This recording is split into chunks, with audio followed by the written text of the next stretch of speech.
passage number 13. Be ready? Comments. Mr. Speaker, I have been listening with great patience and mixed feelings to the debate that has taken place over the budget in the House.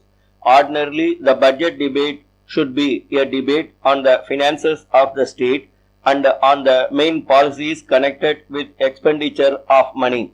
Unfortunately for us all, this debate over our budget has been dominated by totally irrelevant issues, that is to say, irrelevant for the purpose of our budget.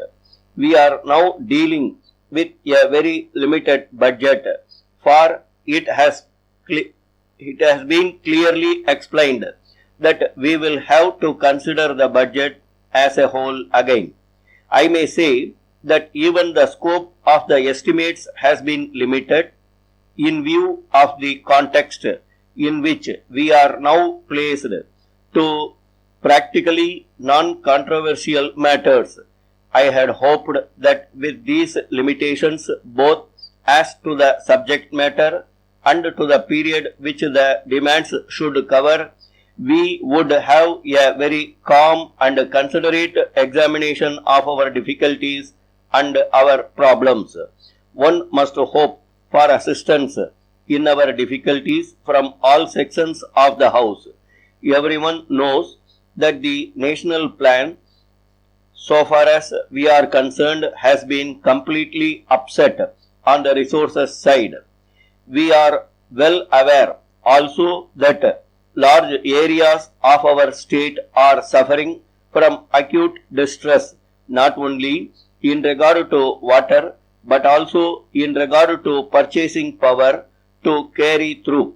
Not only the agricultural class but every class is affected on account of the present situation. So our difficulties are very great.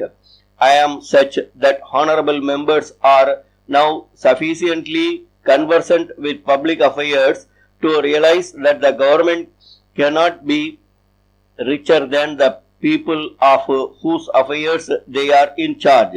If the people suffer, there will be a corresponding reflection in the government's affairs.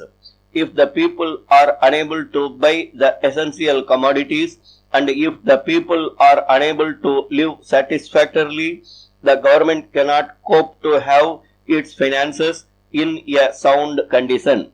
We want honorable members to examine the situation not on party lines or with a view to exploiting the very difficulties of the people to one's own party advantage, but from the general point of view to assist one another so as to overcome these common difficulties.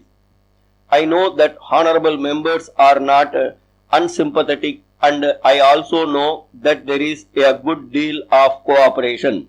But at the same time, our battle and our difficulties cannot be overcome by mere sympathy.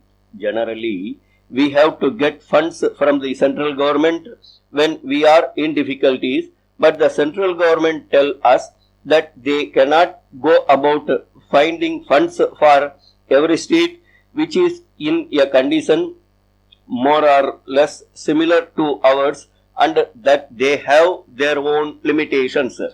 Therefore, at the present juncture, we have to consider how we can depend on the central government in order to overcome our difficulties and how to answer the objections raised by them in this regard.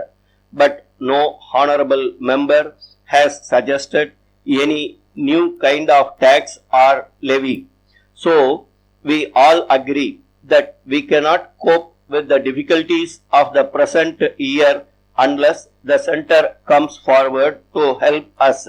But everyone seems to be content with explaining the difficulties of the people, and it is only one or two members who referred to the help from the center. But of course, we are dealing with a distant central government. We do not at all help them to think over our real difficulties. We do not wish to make people beggars. We must keep them alive by giving them work which they will do for the time being until they find their own voluntary work. It requires financial reorganization. We want that financial reorganization to be assisted by the center.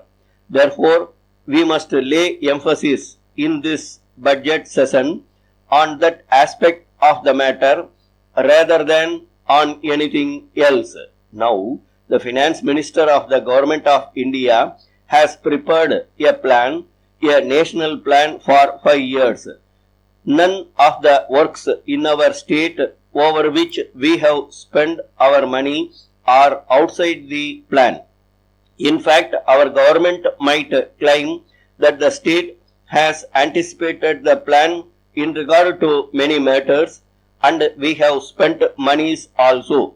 Now, there has been a complete disturbance of the resources of the state in relation to that plan. I would not be wrong if I say that the resources side of the national plan for a period has been so much disturbed by the present conditions so far as this state is concerned that it is not just a failure on the party itself. I wish to point out here that we cannot make a plan without making allowance for occurrences and difficulties of this kind. A national development plan is not just like an insurance company's plan. Insurance companies deal with a number of individual cases and the law of probabilities operates. So, even if mistakes occur, they can be easily overcome it. Stop.